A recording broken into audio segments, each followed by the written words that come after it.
ہر ایک سے میل جول رکھنے والا ملنسار کہلاتا ہے۔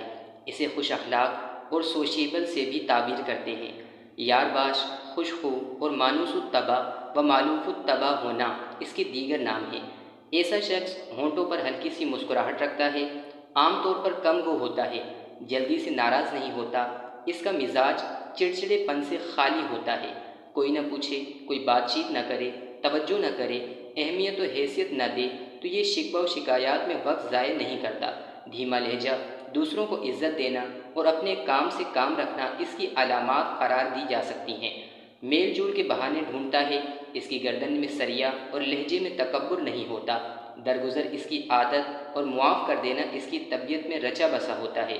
یہ تانے نہیں دیتا، بے عزتی کا ہاتھوں ہاتھ حساب چکتا نہیں کرتا، ہر ایک کو اہمیت دیتا ہے، برابری کی بنیاد پر سب سے یکساں سلوک کرتا ہے۔ اس کی ناراضگی دیر پا نہیں ہوتی، دل میں کدورت نہیں رکھتا، شوق سے ملتا ہے، ہوش اور جوش سے ملاقات کرتا ہے، اس سے مل کر شرمندگی نہیں ہوتی، تانے نہیں سننے پڑتے، یہ کسی کام پر آر نہیں دلاتا، اپنے دکھڑے سنانے میں وقت ضائع نہیں کرتا، کھل کر مشورے کرتا اور پورے اخلاص سے مشورے دیتا ہے۔ الغرض ملنسار خوشی غمی میں ساتھ رہتا ہے، دکھ سکھ میں پوچھ لیتا ہے، رابطے میں پہل کرتا ہے، دعوتیں قبول کرتا اور اپنے ہاں مدعو کرتا ہے۔ تعزیت و عیادت اس کی عادات قرار پاتی ہیں، دوسروں کی خوشی سے خوش ہوتا ہے، ان کی کامیابی پر دل سے مبارکباد دیتا ہے، لوگوں سے حال چال پوچھتا رہتا ہے، لین دین کا سلسلہ جاری رکھتا ہے، آنا جانا ترک نہیں کرتا۔ کسی شاعر نے کیا خوب کہا تھا، کیا ملنسار ہے مزاج اس کا، صلح جوئی ہے کام کاج اس کا، سارے سنسار میں ہے راج اس کا، سکہ بٹھا ہوا ہے آج اس کا۔ اسلام میں ملنساری کی اہمیت۔ اسلام دین فطرت ہے اور انسانی فطرت میل جول، آنا جانا اور گھل مل کر رہنا پسند کرتی ہے۔ اسی لیے اسلام نے ایسے احکامات وضع کیے جن میں میل جول کا عنصر برقرار رہے۔ باجماعت نماز بھی اسی حکمت کی جانب اشارہ کرتی ہے۔ روز جمعہ جماعیت میں عبادت کا اہتمام بھی مزید تاکید کے ساتھ اسی ملنساری کا عملی مظاہرہ کرتا ہے۔ عیدین میں یہ اہتمام و انعقاد مزید بڑھ جاتا ہے، جس کا مطلب یہی ہے کہ اسلام فطرت کے تقاضوں کو پورا کرتے ہوئے لوگوں کے ساتھ مل جل کر رہنے کا طریقہ سکھاتا ہے۔ نکاح کی ترغیب، زوجین کے حقوق، اولاد کی تربیت و پرورش اور پھر سسرالی رشتہ داریاں نبھانا بھی اسی ملنساری کا درس دیتی ہیں۔ پڑوس اور ان کے حقوق کی تعلیمات بھی اسی بات کا اعلان ہے کہ محلے اور معاشرے میں اپنے ہونے کا احساس دیتے رہا کریں۔ کاروبار، شراکت داری، نوکری اور دیگر ذرائع آمدن بھی میل جول کے بغیر ممکن نظر نہیں آتے۔ حج انسانی ملنساری کا ایسا عملی مظاہرہ ہے جس میں ساری دنیا کے سعادت مندوں کو ایک دوسرے سے ملوانے کا عملی اہتمام کیا گیا ہے۔ زکوٰۃ کا لین دین بھی میل جول کے بغیر ممکن نہیں۔ قصہ مختصر، اسلام میں مل جل کر رہنا اتنا پسند ہے کہ ایک روایت میں تجرد کی زندگی کا بالکلیہ انکار کیا گیا ہے۔ چنانچہ روایت کے الفاظ کچھ اس طرح ہیں، اسلام میں بغیر نکاح کے تنہا رہنے کا کوئی تصور نہیں۔ ایک اور جگہ کچھ یوں الفاظ میں ملتا ہے، اسلام میں تجرد یعنی بے نکاحی کی زندگی کا کوئی تصور نہیں، بلکہ اگر تجرد و خلوت نشینی اسلام میں محبوب و پسند ہوتی تو رحمت کونین صلی اللہ علیہ وآلہ وسلم لوگوں کے درمیان تشریف نہ لاتے، جبکہ نبی پاک صاحب العلاء صلی اللہ علیہ وآلہ وسلم نے تو ایک سے زیادہ نکاح کر کے خلوت نشینی کا عملی رد فرمایا اور امت کو معاشرتی میل جول کر کے دکھایا۔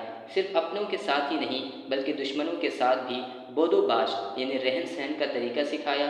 بچوں، بڑوں اور امیر و غریب ہر طرح کے لوگوں سے تعلقات قائم کیے، غلاموں کو اپنے قرب خاص سے نوازا، دیہاتیوں پر خصوصی نگاہ کرم فرمائی۔ نماز جیسی عظیم عبادت کی ادائیگی کے دوران بھی بچوں سے حسن سلوک کا اسوہ حسنہ دکھایا، کفار سے کاروبار کیے اور قرض کا لین دین بھی سکھایا۔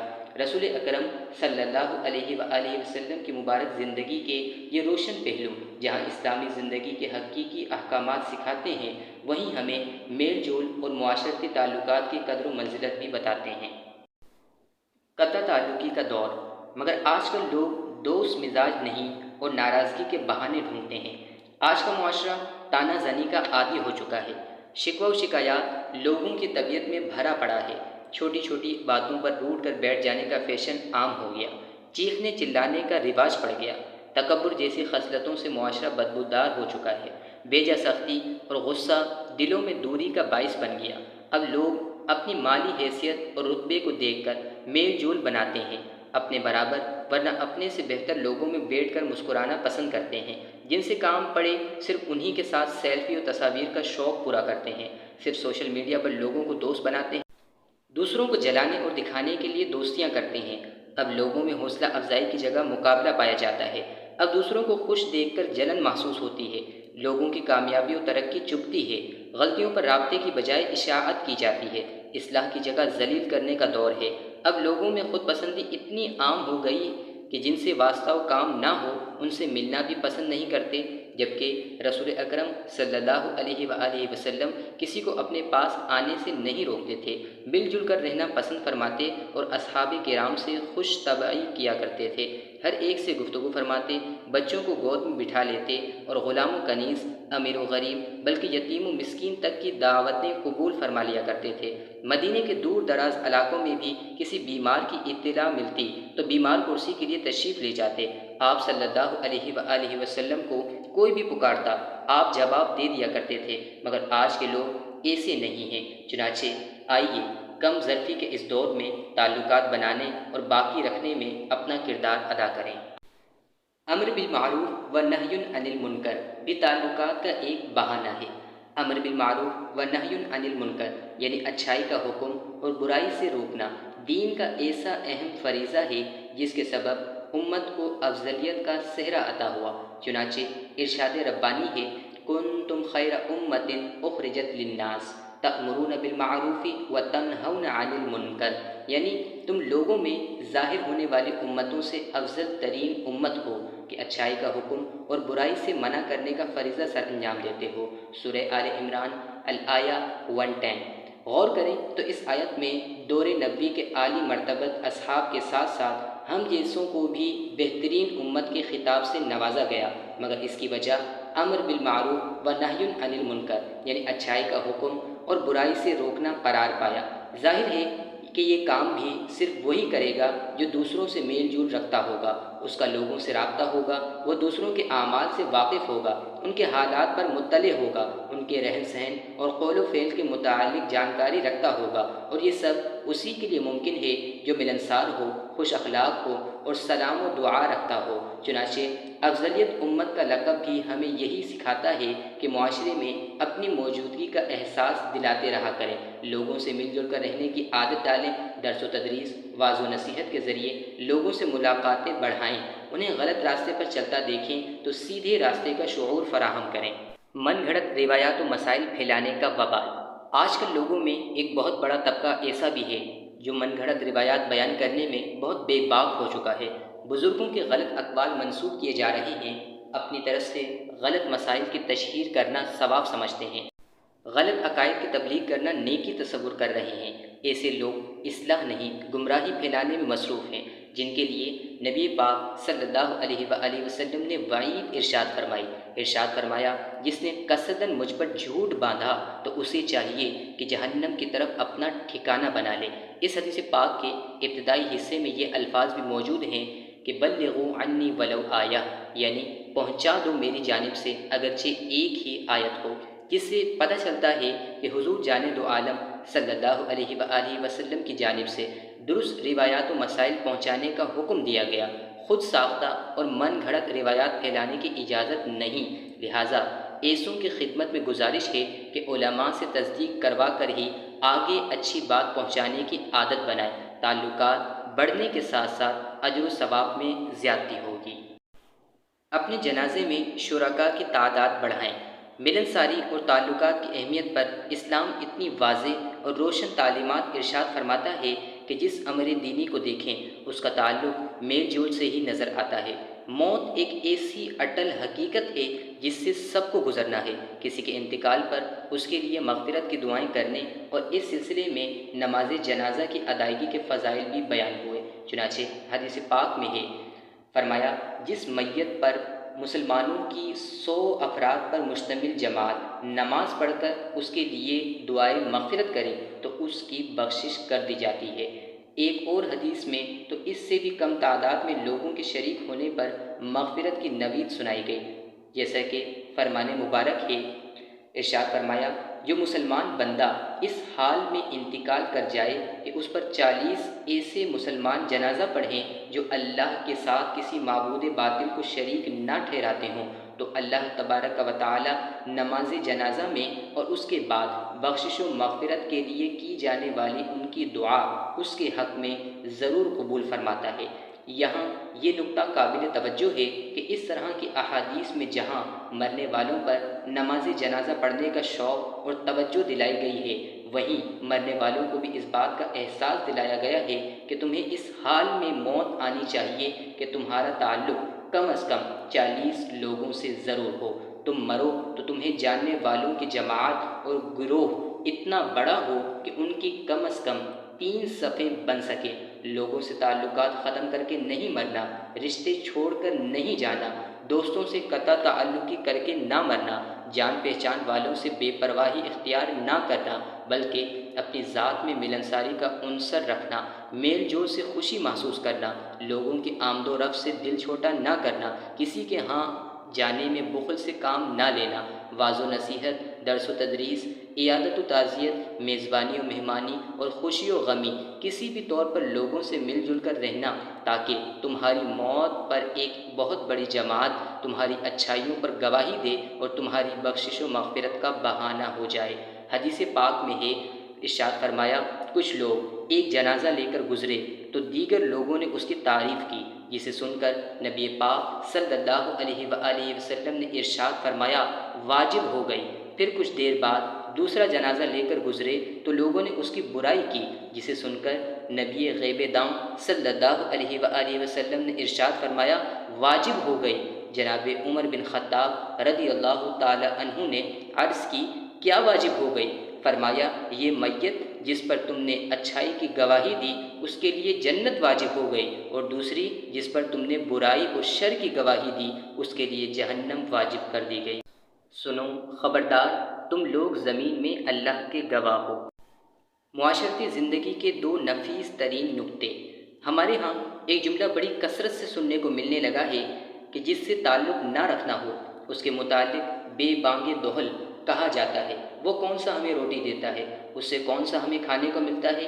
گویا کہ تعلق صرف اسی سے رکھنا ہے جو روزی روٹی میں معاون و مددگار ہو۔ یہ ایک بہت بڑی غلط فہمی ہے جو تیزی سے معاشرے میں قطع تعلقی کو فروغ دے رہی ہے۔ اسی سوچ کے پیش نظر لوگ ایک دوسرے سے میل جول میں اعراض کرنے لگے ہیں، حالانکہ حقیقت یہ ہے کہ حضرت انسان کو 2 جہتوں کے ساتھ دنیا میں بھیجا گیا ہے۔ من جہت الواحد، وہ کسی کا محتاج نہیں ہے۔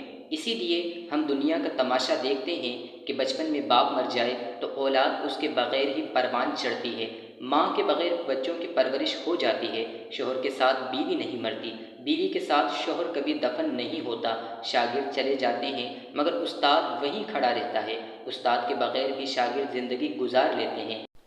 یہ سب اسی بات کا مظاہرہ ہے کہ انسان اپنے وجود میں کسی دوسرے انسان کا محتاج نہیں بنایا گیا، لیکن دوسری جہت سے ہر انسان کو دوسرے انسان کا محتاج بنا کر بھیجا گیا ہے۔ اس کے نظارے بھی ساری دنیا میں بکھرے پڑے ہیں۔ باپ ہونے کے لیے انسان کو اولاد کی حاجت ہے تو اولاد میں اولاد ہونے کے لیے والدین کی ضرورت رکھی گئی ہے۔ شوہر کا منصب پانا ہو تو بیوی کی محتاجی اور بیوی ہونے کے لیے شوہر کی حاجت پیدا کر دی گئی۔ سیٹ کو نوکر کی ضرورت ہے تو نوکروں کو سیٹ کا محتاج بنایا گیا۔ اسی طرح پیر جبھی پیر بن سکے گا جب اس کے پاس مرید ہوں گے، اور مرید کو اپنی ارادت کے لیے مرشد کا محتاج رکھا گیا ہے۔ لہٰذا اگر ہم یہ 2 نفیس ترین نکتے ذہن میں بٹھا لیں تو تعلقات توڑنے کو دل نہیں چاہے گا کہ اول ہمیں تعلقات روزی روٹی کے لیے نہیں، لوگوں کی دعا، گواہی اور ہمدردی حاصل کرنے کے لیے بنانے ہیں۔ ثانی، ہم ساری دنیا کے بغیر زندہ رہ سکتے ہیں تو دنیا کو بھی ہماری کوئی ضرورت نہیں۔ ہم کسی کے بغیر نہیں جی سکتے تو ہر ایک کو ہماری ضرورت پڑے گی۔ تدفین میں بھی جایا کریں۔ دور جدید میں بیجا مشاغل نے حضرت انسان کو بہت سارے اہم امور سے غافل کر دیا، جن میں سے ایک انسانی ہمدردی بھی ہے۔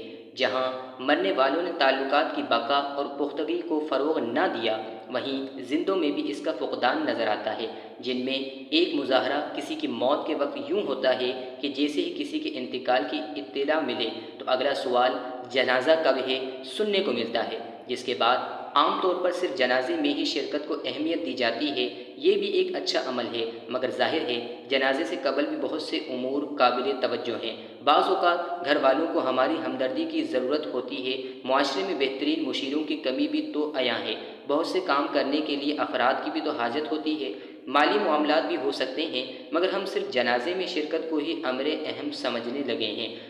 پھر مزید المیہ یہ کہ جنازہ ختم ہوتے ہی لوٹ جاتے ہیں۔ لوٹنے والوں میں بہت سے ایسے بھی ہیں جو وقت نکال کر تدفین میں شرکت کر سکتے ہیں، مگر تعلقات کی کمزوری کا مظاہرہ ہوتا ہے اور جنازے پر ہی اکتفا کر کے واپسی ہو جاتی ہے، جبکہ احادیث میں جنازے میں شرکت کے ساتھ ساتھ تدفین میں بھی شمولیت کے فضائل ذکر کیے گئے ہیں۔ چنانچہ حدیث پاک میں ہے، ارشاد فرمایا گیا، جو کسی شخص کے انتقال پر اس کی نماز جنازہ ادا کرے اس کے لیے 1 قیراط اجر ہے، پھر اگر وہ اس کی تدفین میں بھی شریک ہو تو اس کے لیے 2 قیراط اجر لکھا ہے۔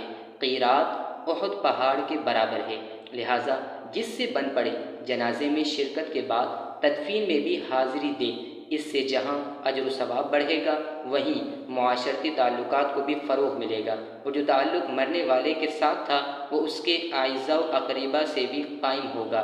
مرنے والے کی دعائیں اور ہمدردیاں ملتی ہیں، اب اس کے متعلقین کی دعاؤں کا حصہ ملے گا۔ تعزیت ملنساری کا ذریعہ۔ مصیبت زدہ کو صبر کی تلقین کرنا تعزیت کہلاتا ہے۔ یہ بھی ایسا اسلامی امر ہے جس کے باعث تعلقات میں پختگی پیدا ہوتی ہے، محبتوں کو دوام ملتا ہے، رشتوں میں مضبوطی آتی ہے، دل سے دعائیں نکلتی ہیں۔ نبی رحمت صلی اللہ علیہ وآلہ وسلم کا فرمان دل نشین بھی ہے، ارشاد فرمایا، جو کسی مصیبت زدہ سے تعزیت کرے اسے جنت میں ایک چادر پہنائی جائے گی۔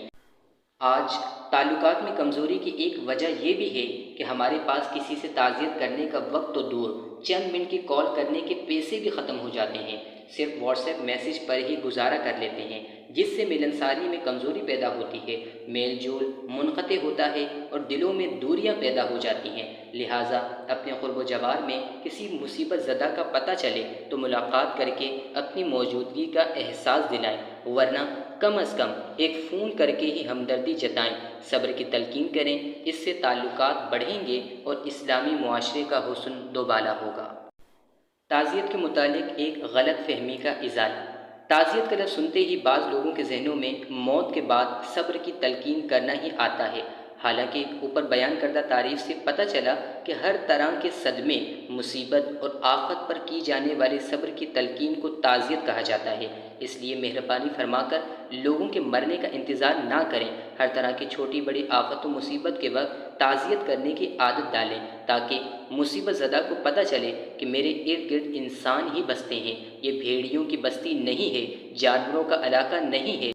اسے اس احساس سے باہر نکالیں کہ وہ زندوں کے قبرستان میں جی رہا ہے، اور یہ صرف اسی وقت ہوگا جب آپ ہر طرح کی مصیبت و آفت کے وقت لوگوں کو صبر کی تلقین کرتے ہوئے اپنی موجودگی کا احساس دلائیں گے۔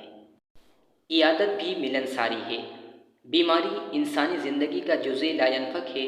ہماری معلومات کے مطابق روئے زمین پر ایسا کوئی فرد نہیں جو کبھی بیمار نہ ہوا ہو، چنانچہ جب کوئی بیمار ہو تو اسے لوگوں کی ہمدردی، دعاؤں اور بعض اوقات وقت و مال کی بھی ضرورت ہوتی ہے، مگر آج کے معاشرے میں کچھ لوگ بیماروں کے متعلق صرف غائبانہ معلومات لینے پر ہی اکتفا کرتے ہیں، دوسروں سے ہی حال چال پوچھ لیتے ہیں، کئی تو ایسے بھی ہیں جو دعائیں بھی نہیں دیتے۔ مال اور وقت کی کمی کا تو حال یہ ہے کہ ان دو نعمتوں سے ہر ایک محروم اور بھکاری دکھائی دیتا ہے، حالانکہ بیمار کی عیادت پر تو کثیر فضائل بیان ہوئے ہیں۔ چنانچہ نبی پاک صلی اللہ علیہ وآلہ وسلم کا فرمان عالی شان ہے، جو اپنے مسلمان بھائی کی زیارت کرے وہ جنتی باغات کی سیر میں ہوتا ہے جب تک واپس نہ لوٹ جائے، اور جو اپنے مسلمان بھائی کی عیادت کرے وہ بھی جنتی باغات کی سیر کر رہا ہوتا ہے جب تک کہ واپس نہ لوٹ جائے۔ کسی بیمار کے پاس جانا، اس سے ٹیلی فون پر رابطہ کرنا ایسے امور ہیں جس سے تعلقات میں پختگی آتی ہے۔ بیمار کو ہماری موجودگی کا احساس ہوتا ہے، اس کے دل میں ہماری محبت بڑھتی ہے، دل سے دعائیں دیتا ہے، پھر بیمار کی دعا پر قبولیت کے فضائل تو احادیث میں بھی مذکور ہیں۔ چنانچہ رسول اکرم نور مجسم صلی اللہ علیہ وآلہ وسلم کا ارشاد مبارک ہے، فرمایا مریض جب تک صحت مند نہ ہو جائے اس کی دعا رد نہیں ہوتی بلکہ قبول رہتی ہے۔ ایک اور حدیث پاک میں فرمانے ذیشان ہے، ارشاد فرمایا مریض کی عیادت کرو اور اس سے اپنے لیے دعا کی درخواست کرو کہ مریض کی دعا قبول کی جاتی ہے۔ وقت میں بے برکتی کی ایک اہم وجہ۔ آج کل اکثر لوگ ایک عمومی شکوہ کرتے نظر آتے ہیں کہ وقت سے برکت ختم ہو گئی، کام کرنے کا وقت نہیں ملا، کسی کے ذمے کوئی کام لگا دو تو جواب ملتا ہے وقت ہی نہیں ہے۔ حالانکہ ایسے لوگ سوشل میڈیا پر مختلف اکاؤنٹس استعمال کرنے میں مستقیم دکھائی دیتے ہیں، ایک سے زیادہ اکاؤنٹس پر بے تحاشا فالوورز رکھتے ہیں، مگر ایسوں کو بھی ضروری امور کا وقت نہیں ملتا۔ اگر سوشل لائف کے معنی پر غور کریں تو پتہ چلے گا کہ اس کا معنی موبائل میں مختلف اکاؤنٹس بنانا یا فالوورز کی تعداد بڑھانا نہیں ہے، بلکہ سماجی اور معاشرتی زندگی کا نام سوشل لائف ہے، اور ہم سوشل میڈیا کی زندگی میں کھو کر معاشرتی اور سماجی زندگی سے دور ہوتے جا رہے ہیں۔ وقت کی بے برکتی کا ایک بہت بڑا ذریعہ موبائل فون اور سوشل میڈیا کا غلط اور بے دریغ استعمال بھی ہے۔ اگر ہم موبائل فون اور سوشل میڈیا کا درست استعمال سیکھ کر اپنی زندگی میں نافذ کر لیں تو وقت کی بے برکتی کا رونا کم یا ختم ہو سکتا ہے، مگر یہ صرف کہنے سے نہیں ہوگا، اس کے لیے تجربہ شرط ہے۔ قرض الفت و محبت کا باعث ہے۔ مالی ضرورت انسانی زندگی کا ایسا عنصر ہے جو اللہ کے حبیب دوجک کے طبیب صلی اللہ علیہ وآلہ وسلم نے بھی اختیار کر کے دکھایا، جبکہ آپ سرور کائنات صلی اللہ علیہ وآلہ وسلم کو دو عالم کے خزانوں کا مالک و مختار بنایا گیا تھا، مگر چونکہ آپ صلی اللہ علیہ وآلہ وسلم کی زندگی اسوہ حسنہ قرار دی گئی تو انسانی زندگی کے اس پہلو میں بھی آپ کی سیرت کا درس درکار تھا۔ اسی لیے آپ صلی اللہ علیہ وآلہ وسلم نے قرض کا لین دین فرمایا۔ غور طلب امر یہ ہے کہ قرض کا لین دین بھی حضرت انسان کو اسی لیے دیا گیا تاکہ ان کے آپسی تعلقات برقرار رہیں، یہ کسی بھی طرح ایک دوسرے سے بات چیت کرتے رہیں، ان کے درمیان کسی بھی طرح میل جول کا سلسلہ قائم رہے اور دوریاں نہ ہوں، یہ خلوت نشینی سے بچے رہیں، ان کے دلوں میں ایک دوسرے کے لیے ہمدردی کا مادہ پیدا ہو، یہ دوسروں کے دکھ سکھ میں شریک ہوں، ایک دوسرے کی ضرورت بنے، بلکہ آپسی تعلقات میں ایک دوسرے کی ضرورتیں پوری کرنے کا باعث ہوں۔ یہی نہیں بلکہ قرض کے لین دین کے بعد سہولت و آسانی بھی اخروی اجر و ثواب کا ذریعہ بنائی گئی، چنانچہ نبی رحمت شفیع امت صلی اللہ علیہ وآلہ وسلم نے ارشاد فرمایا جو کسی تنگ دست کو مہلت دے اللہ تبارک و تعالی دنیا و آخرت میں اس پر آسانیاں عطا فرماتا ہے۔ اسی لیے آج تعلقات کی بقا کے لیے قرض دینے اور اس کی ادائیگی کے سلسلے میں حتی الامکان مہلت و آسانی کی بھی بہت ضرورت ہے۔ غیر مسلمین سے تعلقات۔ نبی پاک صلی اللہ علیہ وآلہ وسلم کا غیر مسلمین سے میل جول پڑھ کر بعض لوگوں کے ذہنوں میں کفار سے میل جول کے متعلق سوالات پیدا ہوتے ہیں۔ ان کی تسلی و تشفی کے لیے عرض ہے کہ ہر وہ شخص جو اسلام کے عقائد نہ مانے یا اسلام کے خلاف عقیدہ رکھتا ہو وہ کافر و غیر مسلم ہے، اور اس کے ساتھ قلبی میلان رکھتے ہوئے کسی بھی طرح کے موالات یعنی دوستی، قلبی محبت، دل کے میلان اور پسندیدگی کے ساتھ ہونے والے تعلق و میل جول کی تو قطعاً اجازت نہیں بلکہ اس سے سختی سے منع کیا گیا ہے، چنانچہ فرمانے باری تعالیٰ ہے۔ ترجمہ: مسلمان کو چھوڑ کر کافروں کو اپنا دوست نہ بنائیں، اور جو کوئی ایسا کرے گا تو اس کا اللہ سے کوئی تعلق نہیں مگر یہ کہ تمہیں ان سے کوئی ڈر ہو، اور اللہ تبارک و تعالیٰ تمہیں اپنے غضب سے ڈراتا ہے اور اللہ ہی کی طرف لوٹنا ہے۔ سورہ آل عمران الآیہ 28۔ البتہ ایسے غیر مسلمین جو مسلمانوں کے خلاف جنگ میں نہ ہوں، ان کا مذہب و عقیدہ کسی بھی طور پر درست اور صحیح نہ سمجھا جائے، قلبی طور پر ان کی جانب کسی بھی طرح کی محبت و مودت، دوستی اور میلان نہ ہو، ان کے ساتھ میل جول اور لین دین صرف معاشرتی و سماجی زندگی کے لیے ہو، ان کے ساتھ ان کے مذہبی امور میں یا گناہ پر کسی بھی طریقے سے اعانت نہ ہو، یہ ملاقاتیں اور رشتہ داریاں صرف ضرورت و حاجت کی بنا پر نادراً ہوں تو معاشرتی و سماجی ضرورتوں کے پیش نظر تعلقات، میل جول اور لین دین کی رخصت و گنجائش نکل سکتی ہے۔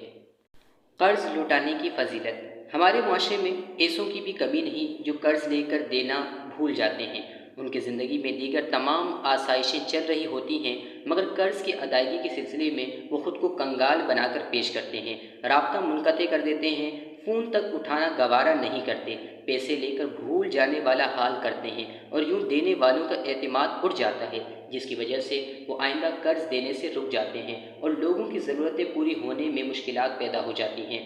قرض دبا کر بیٹھ جانے کی ایک خرابی یہ بھی ہے کہ جن تعلقات کی بنا پر قرض ملا تھا وہی دم توڑ جاتے ہیں، وہی ہمدردی ختم ہو جاتی ہے، آئندہ اس طرح کسی کا ساتھ ملنے کی توقع بھی ختم ہو جاتی ہے، میل جول کے دروازے بند ہو جاتے ہیں، سلام دعا سے بھی محرومی ہو جاتی ہے۔ لہٰذا قرض لے کر لوٹانے کی کوشش کیا کریں، کیونکہ جو قرض لوٹانے کی نیت رکھتا ہو اللہ تبارک و تعالیٰ اس کی مدد فرماتا ہے۔ چنانچہ حدیث پاک میں ہی جو بندہ اپنے دل میں قرض واپس کرنے کی نیت سے قرض لیتا ہو اس کی ادائیگی کے لیے اللہ تبارک و تعالیٰ کی طرف سے مدد شامل ہوتی ہے۔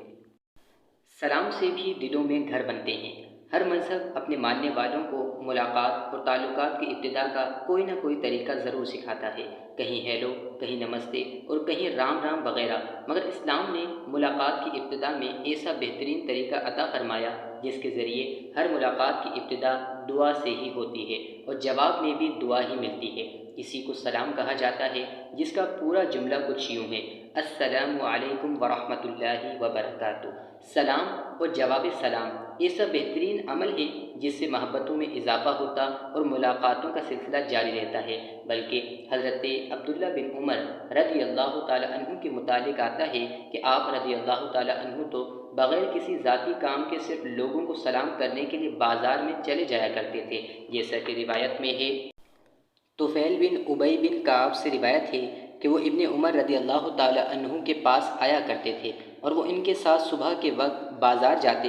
راوی بیان کرتے ہیں جب ہم بازار جاتے تو عبداللہ بن عمر رضی اللہ تعالی عنہ وہاں معمولی کاروبار کرنے والے بڑے سرمایہ دار، مسکین اور جس کسی شخص کے پاس سے بھی گزرتے تو اسے سلام کرتے۔ طفیل بیان کرتے ہیں میں ایک روز عبداللہ بن عمر رضی اللہ تعالی عنہ کے پاس آیا تو انہوں نے مجھے بازار جانے کے لیے کہا۔ میں نے انہیں کہا آپ بازار میں کیا کریں گے جبکہ آپ کسی بے پر رکتے نہیں، نہ سودا کے متعلق دریافت کرتے ہیں، نہ اس کی قیمت پوچھتے ہیں اور نہ آپ بازار کی مجلس میں بیٹھتے ہیں، لہٰذا آپ یہاں ہی تشریف رکھیں اور ہم بات چیت کرتے ہیں۔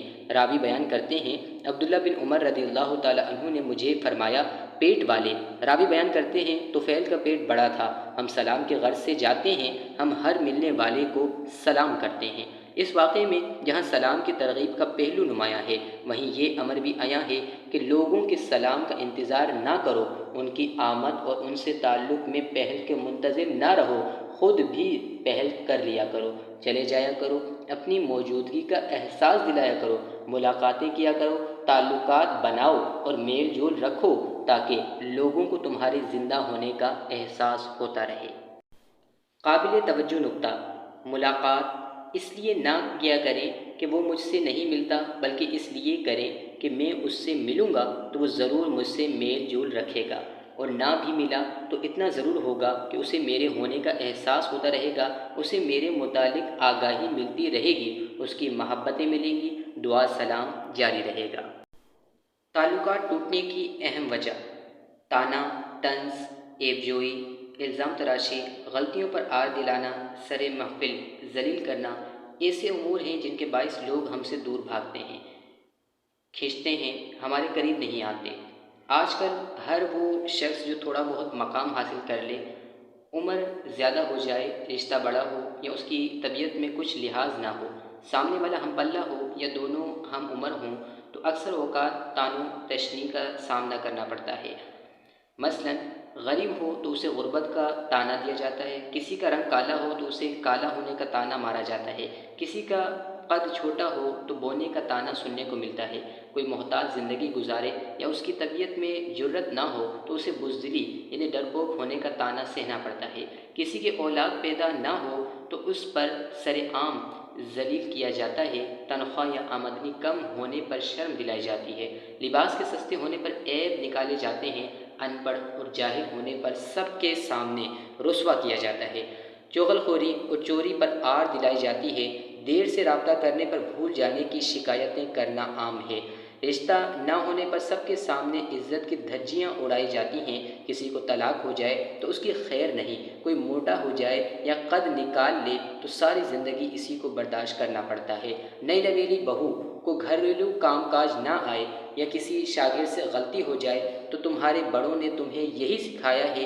کہ طعنہ تو زبان زد عام ہے، الغرض یہ وہ امور و عادات ہیں جس کی وجہ سے بنیادی طور پر تعلقات کمزور ہوتے ہیں، لوگوں کے درمیان دوریاں پیدا ہو جاتی ہیں، ملنساری دم توڑ جاتی ہے اور کئی لوگ اسی عادت سے تنگ آ کر ہمارے قریب آنا چھوڑ دیتے ہیں، جبکہ رسول اکرم نور مجسم شاہ بنی آدم رسول محتشم صلی اللہ علیہ وآلہ وسلم نے ارشاد فرمایا، مومن طعنہ دینے والا، لعنت کرنے والا، بے حیائی کی باتیں کرنے والا اور بد کلام نہیں ہوتا۔ قرآن کریم میں بھی اس عادت سے منع فرمایا گیا، ارشاد فرمایا گیا وَلَا تَلْمِزُوا أَنفُسَكُمْ وَلَا تَنَابَزُوا بِالْأَلْقَابِ، یعنی آپس میں طعنہ زنی نہ کیا کرو اور ایک دوسرے کے برے نام نہ رکھو۔ سورۃ الحجرات الآیہ 11۔ اگر آپ کو بھی یہ شکوہ ہے کہ لوگ مجھ سے نہیں ملتے یا آپ تنہائی کا شکار ہیں تو اپنا جائزہ لے کر خامیاں تلاش کریں اور اصلاح پر لگ جائیں، انشاءاللہ تبارک و تعالی بہت جلد لوگ آپ کے قریب آنے لگیں گے اور تعلقات میں بھی اضافہ ہونے لگے گا۔ ملنسار بنے، وقت ضائع کرنے والے نہیں۔ افراد و تفرید ہمارے معاشرے کا وہ المیہ ہے جس میں احکامات و معاملات کی حکمتوں کو سمجھے بغیر خود ساختہ اصولوں پر عمل درآمد کو نیکی گردانا چاہتا ہے۔ اسی لیے آج کے لوگ اپنی سوچ کے مطابق کوئی کام کر کے اسے نیکی سمجھنے لگے ہیں۔ ایسا ہی ایک معاملہ میل جول میں بھی ہے، جس میں بہت بڑا طبقہ اس کی حکمتوں کو سمجھنے کی بجائے وقت ضائع کرنے میں مصروف ہے۔ گلی کوچوں میں ہجوم بنا کر بیٹھ جائیں تو گالی گلوچ، غیبتیں اور الزام تراشیاں کرتے ہیں۔ آفس اور ڈیوٹی وغیرہ پر کام چھوڑ کر باتیں کرتے ہیں، چاہے باہر کتنے ہی لوگوں کا کام تاخیر سے ہو، انہیں پرواہ نہیں ہوتی۔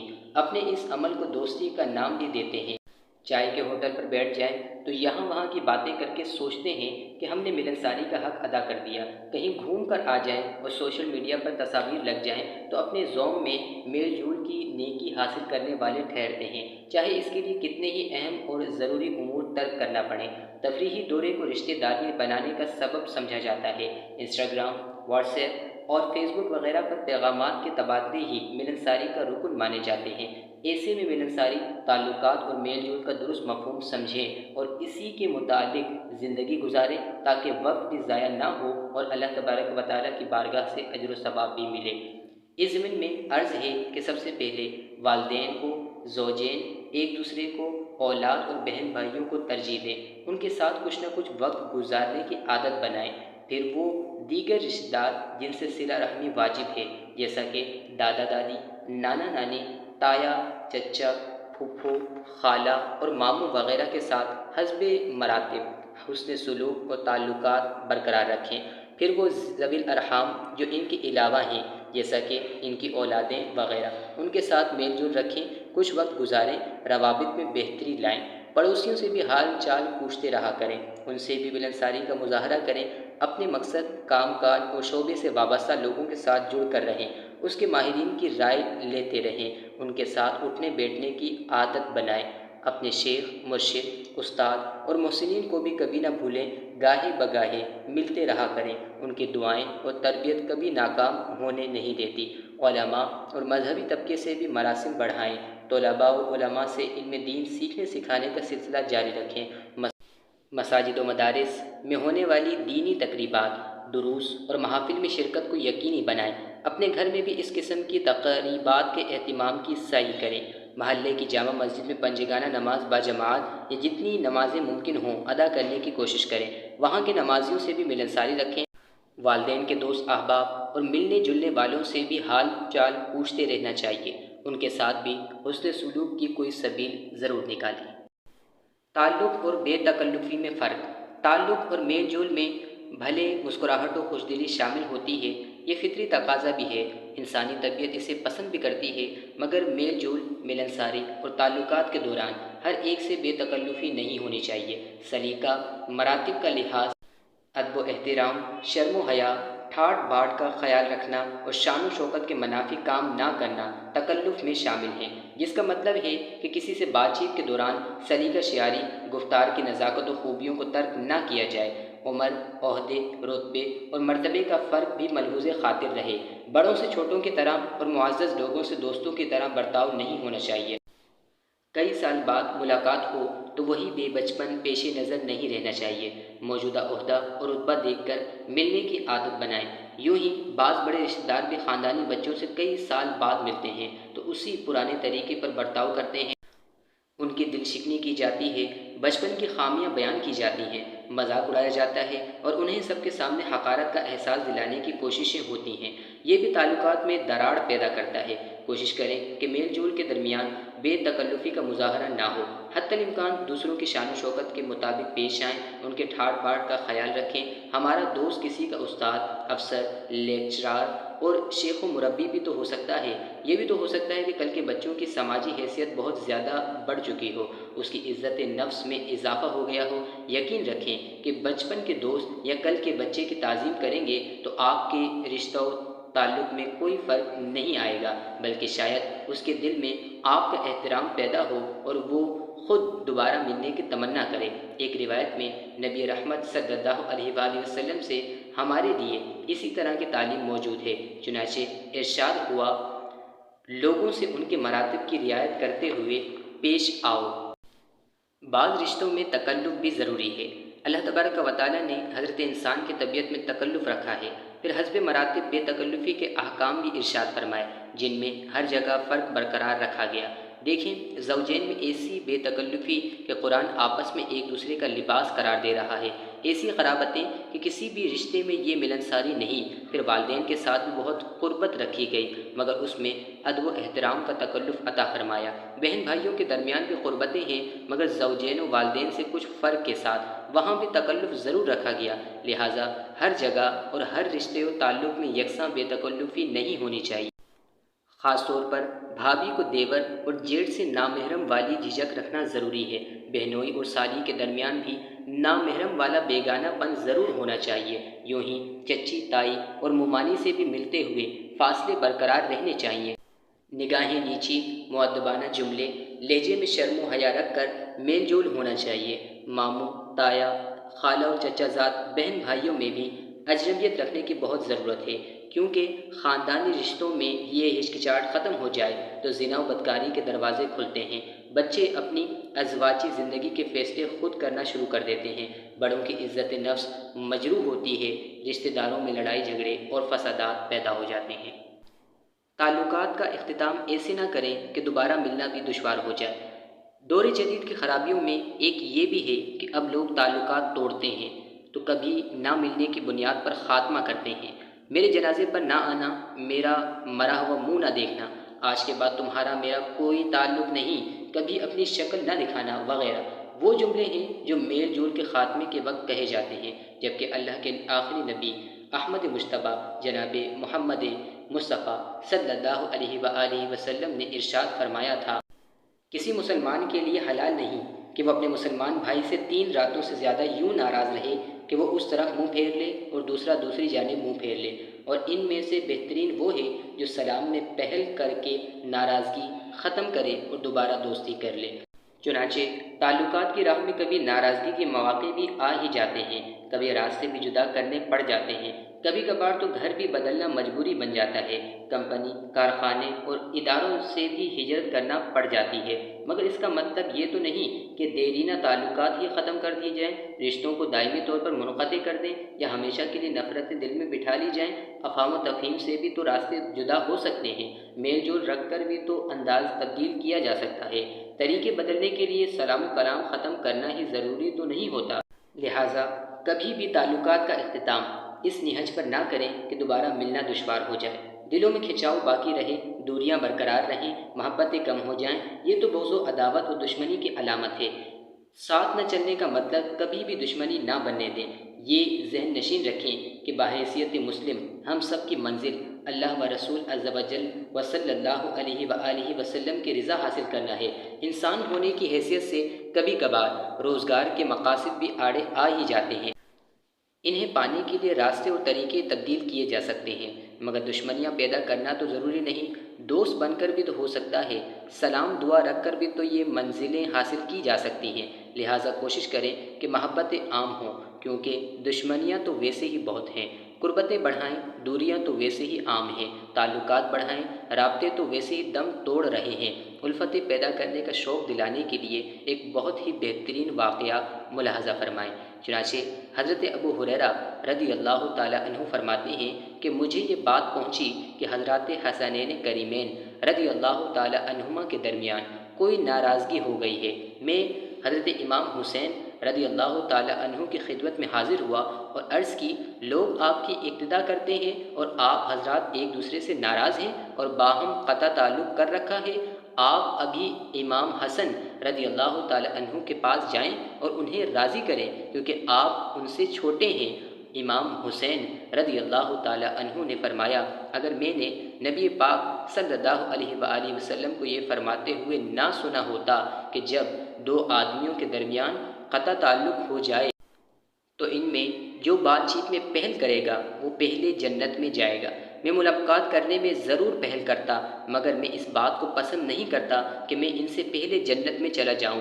حضرت ابو ہریرہ رضی اللہ تعالیٰ عنہ فرماتے ہیں، اس کے بعد میں حضرت سیدنا امام حسن رضی اللہ تعالیٰ عنہ کی بارگاہ میں حاضر ہوا اور انہیں سارا واقعہ سنایا۔ حضرت امام حسن رضی اللہ تعالیٰ عنہ نے فرمایا کہ امام حسین نے جو بات کہی وہ درست ہے۔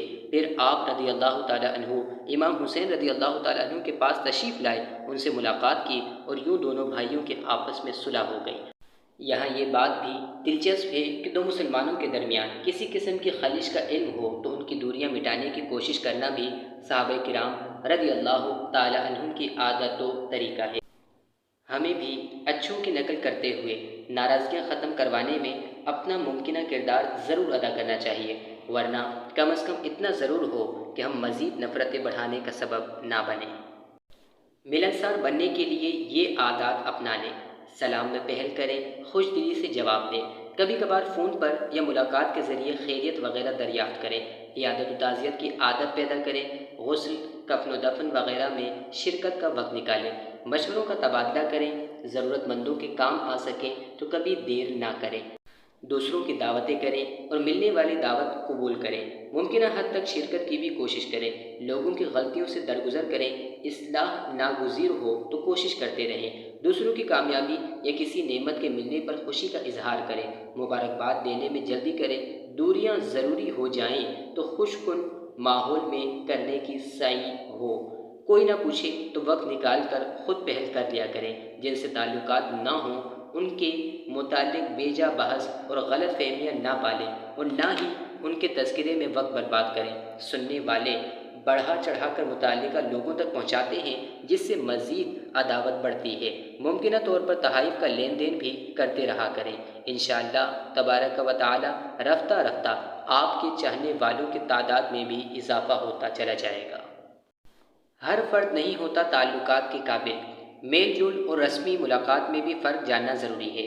ہم میں سے بعض لوگ ہر ایک سے میل جول بڑھانے کی غلطی کر جاتے ہیں، خاصاتی ملاقاتوں کے موقع پر ہی کاروباری معاملات شروع کر دیتے ہیں، نوکریوں کے بارے میں تبادلہ خیال شروع ہو جاتا ہے، کسی کے ساتھ اچانک ملاقات ہوئی تو کاروباری معاملات میں سرمایہ کاری کے متعلق مشورے کرنے لگتے ہیں، رشتوں کی بات چیت تو ہر ایک سے ایسے کرتے ہیں جیسے سامنے والا رشتے کرنے والے آفس کا مالک یا وہاں کام کرتا ہے۔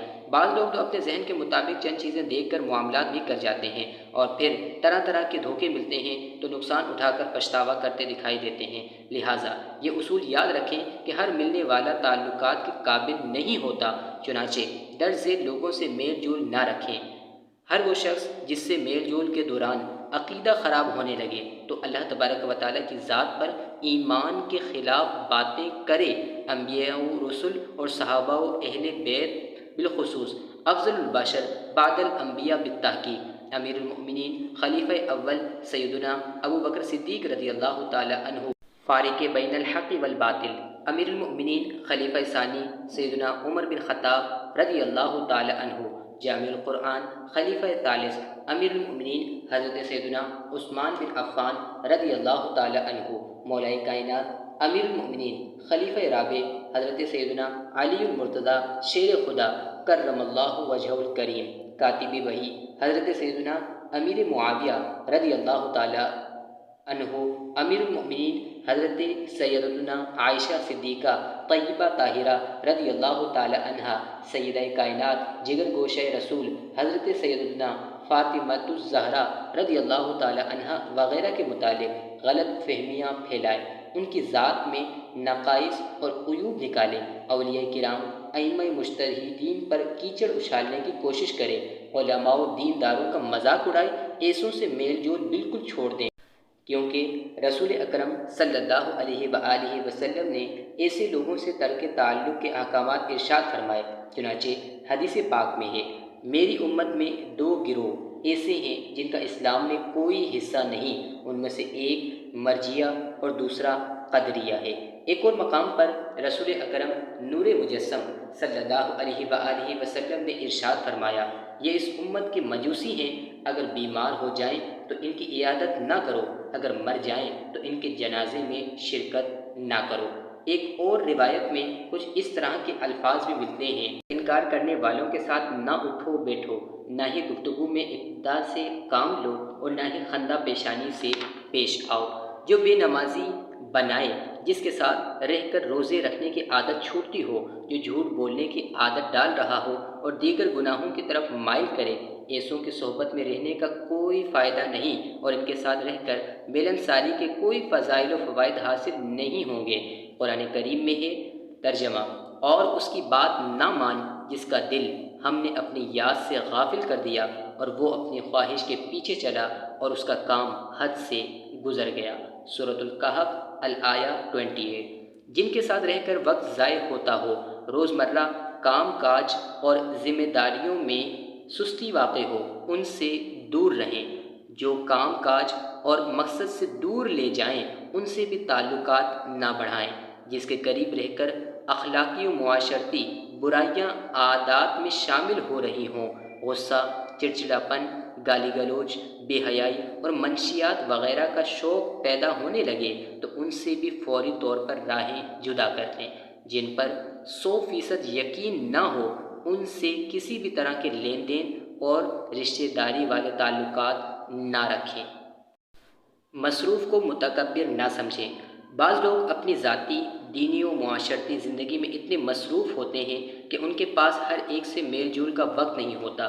وہ اپنے گھر والوں، قریبی رشتہ داروں اور مذہبی لوگوں سے بھی تعلقات میں ہوتے ہیں، مگر سارے خاندان کو وقت نہیں دے پاتے۔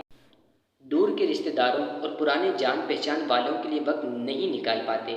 ایسوں کے متعلق فوری طور پر یہ گمان نہ کریں کہ یہ متکبر ہے، چوڑا ہو گیا ہے، چھوٹے لوگوں اور غرباء سے نفرت کرتا ہے، اس کے پاس ہمارے لیے وقت کہاں ہے۔ بعض مذہبی طبقے والے بھی دیگر کے متعلق اس طرح کا مسئلہ بیان کرتے ہیں کہ متکبر کا تکبر توڑنے کے لیے تکبر کرنا جائز ہے، مگر یہ ضرور جائزہ لے لیا جائے کہ جس کے متعلق ہم نے متکبر ہونے کی بدگمانی کی بلکہ اس کے سامنے تکبر کا اظہار کیا، وہ حقیقت میں متکبر بھی ہے یا محض مصروفیات کے باعث متکبر لگ رہا ہے۔ کہیں ایسا تو نہیں کہ وہ تکبر سے پاک ہو اور ہم تکبر، بدگمانی اور گناہ کبیرہ کے مرتکب ہو جائیں۔ رب العالمین کا فرمان عالی شان ہے، یا ایھا الذین آمنوا اجتنبوا کثیرا من الظن ان بعد الظن اثم، یعنی اے ایمان والو، بہت زیادہ گمان کرنے سے بچو، بے شک کوئی گمان گناہ ہو جاتا ہے۔